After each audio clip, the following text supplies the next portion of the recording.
गांव ताजपुर में एक छोटे से परिवार का बड़ा खुशियों भरा संघ था।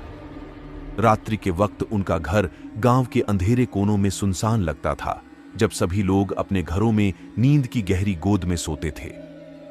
लेकिन इस सुकून से भरे गांव की खामोशी के पीछे एक भयानक और रहस्यमय सच्चाई छुपी हुई थी। गांव में एक कुत्ता रहता था जिसका नाम रंप्या था। यह कुत्ता सभी लोगों के दोस्त था, लेकिन रात्रि के समय उसका व्यवहार कुछ अजीब था। लोग कहते थे कि रात के समय रंप्या अलग अंदाज में होता था, जैसे कि कोई अनजान शक्ति उसे अपने वश में ले लेती है। इसलिए जब भी रात की गहराइयों में कुछ अजीब महसूस होता तो लोग कहते थे कि यह रंप्या का काम है। एक दिन गांव में एक नातिके का भूतिया कुत्ता के बारे में सुनकर गप्पें होने लगी। लोगों के बीच में डरावनी कहानियां फैलने लगीं और उनका मन घबराने लगा।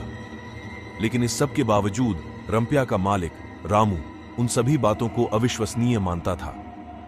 उसे लगता था कि यह सभी बस एक अफवाह है और कोई भूतिया कुत्ता असल में मौजूद नहीं है। एक रात गांव में कुछ अजीब घटनाएं होने लगीं। कुछ लोगों की गाड़ियों के अंदर कुछ अनजान आवाजें सुनाई दीं और कुछ लोगों के घर के सामने अजीब निशान देखे गए। लोगों के बीच उत्सुकता की अफवाहें फैल गईं और उनके अंदर एक अजीब सी डर फैला। उस रात रामू ने अपने गांव के चौराहे पर गार्ड करने का निर्णय किया। वह रंप्या के साथ लगा हुआ था और दोनों ने अपने चौराहे की रक्षा करने का फैसला किया। लेकिन जैसे ही रात का पर्दा गिरा, रंप्या अदृश्य हो गया। रामू ने बड़े ध्यान से गांव के चारों ओर देखा, लेकिन रंप्या कहीं भी नहीं दिखा। तभी अचानक एक भयानक आवाज सुनाई दी और वह रामू के अंदर भय का आदर्श उत्पन्न हो गया। उसने विशाल अंधेरे में आवाज के स्रोत की ओर देखा और धीरे धीरे उसके पास चला गया। जब वह उस जगह पहुंचा तो उसने आश्चर्यजनक देखा। वहां भूतिया कुत्ता रंप्या खड़ा था और उसके आसपास कई और कुत्ते भी थे जिनकी आंखों में अजीब चमक थी। ये सब कुत्ते अपने आप में अदृश्य थे, लेकिन उनका रोशनी की तरह चमकना डरावना था।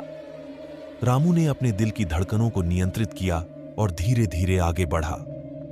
उसने देखा कि ये सभी कुत्ते एक किस्म के साइकिलिक आवाज में घूम रहे थे, जैसे कि उनकी एक अद्भुत रस्म थी। तभी उन कुत्तों की सभी आंखें रामू की ओर मुड़ी और एक अद्भुत चमक में बदल गईं। उसकी हालत अब भयानक थी, क्योंकि अब उन्होंने महसूस किया कि वह अपने अंदर कुछ अजीब मानवता का अनुभव कर रहा है। रामू ने एक खोज में अपने गांव में ये सभी देखे गए भयानक घटनाओं के बारे में सोचा और उसने एक नई तथ्य का पता लगाया।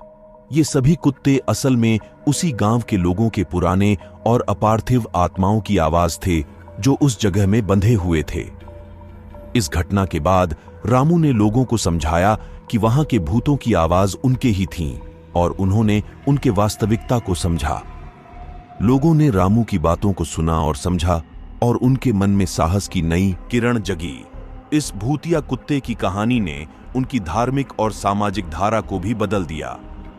अब गांव वालों ने इसे एक भाग्यशाली समय के रूप में स्वीकार किया और वे अब अपने जीवन को साहस और विश्वास के साथ निर्माण कर रहे थे। इस कहानी से हमें यह सीखने को मिलता है कि डर को मिटा सकते हैं जब हम उसका सामना करने के लिए अपनी विचारशीलता और साहस का सहारा लेते हैं। भूतिया कुत्ते की यह कहानी हमें यह भी बताती है कि अक्सर हमारी समझ से बाहर की रहस्यमय चीजें। एक छोटे शहर में नीलगिरी घाटी के ऊपर एक पुराना स्कूल था। यह स्कूल विद्यार्थियों के लिए अपनी पारंपरिकता और शिक्षा की गुणवत्ता के लिए प्रसिद्ध था। लेकिन उस स्कूल के पास एक पुराना और भूतिया माहौल भी था, जिसे स्थानीय लोग भयंकर और अज्ञात के रूप में जानते थे। एक दिन स्कूल की एक छात्रा रिया और उसके दोस्त राहुल और मेघा ने निशाने पर लगाया कि क्या वास्तव में वहां कोई भूतिया होता है। उन्होंने अपने आप को वहां बुलाया, यकीन नहीं करते कि कुछ होगा। जब वे माहौल में प्रवेश करते हैं तो उन्हें वहां भूतिया और अत्याचारित वातावरण मिलता है। दीवारों पर खून के निशान हैं और भूतों की चीखें सुनाई देती हैं। लेकिन वे इसे एक बड़ा जोक समझते हैं और आगे बढ़ते हैं। जैसे ही वे माहौल की गहराई में आगे बढ़ते हैं, उन्हें एक रहस्यमय दरवाजा मिलता है। रिया ने उसे खोला और अंदर चले गए। वहां उन्हें एक पुराना पुस्तकालय मिला जिसमें कुछ जादुई और रहस्यमय किताबें थीं। वे किताबें पढ़ने लगे और उन्हें यह अनुभव हुआ कि इस माहौल में कुछ अत्याधुनिक और अज्ञात शक्तियों का अध्ययन किया जाता है, लेकिन वे उसे ध्यान नहीं देते और अध्ययन करने का आनंद लेते हैं।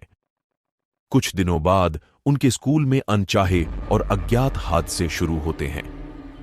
विद्यार्थियों और शिक्षकों के साथ गुस्सा और अप्रत्याशित घटनाएं घटना शुरू होती हैं। रिया, राहुल और मेघा को लगता है कि उनके अध्ययन के अनुसार यह सब हादसे माहौल में छिपी शक्तियों के कारण हो रहे हैं। अब उन्हें उस माहौल के रहस्य को हल करने की जरूरत होती है, नहीं तो और अधिक भयानकता का सामना करना पड़ेगा। वे माहौल के गहराई में उतरते हैं और उस रहस्यमय दरवाजे की ओर बढ़ते हैं, लेकिन जैसे ही वे दरवाजे को खोलते हैं, उन्हें एक और दुनिया का सामना होता है। यह एक दुनिया है जो उनके अंदर छुपी हुई थी, जिसे उन्होंने कभी सोचा भी नहीं था। माहौल के अंदर एक पुरानी और अज्ञात शक्ति उनका स्वागत करती है, जिसने उन्हें इस अद्भुत साहसी का हिस्सा बना दिया।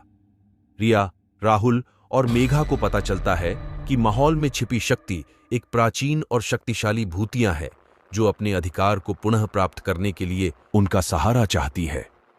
उन्हें उस शक्ति के साथ निपटना होगा अब, अन्यथा वे उसके शिकार हो जाएंगे। माहौल के गहराई में उन्होंने शक्ति के साथ लड़ने के लिए एक अन्य मुकाबला किया। उन्होंने अपने जोश और आत्मविश्वास का उपयोग किया और उसे हराया। इससे माहौल की भूतिया शक्ति शांत हो गई और उन तीनों ने उसे पुनः नीलगिरी घाटी के निकट लौटाया। अनुभव उन तीनों के लिए एक सच्ची शिक्षा का संदेश बन गया। उन्होंने सामने आए डर से मुकाबला किया और अपनी साहसिकता और संगठन का परिचय किया। वे जान गए कि हर मुश्किल का सामना करने के लिए उन्हें आत्मविश्वास, साहस और टीम वर्क की आवश्यकता होती है।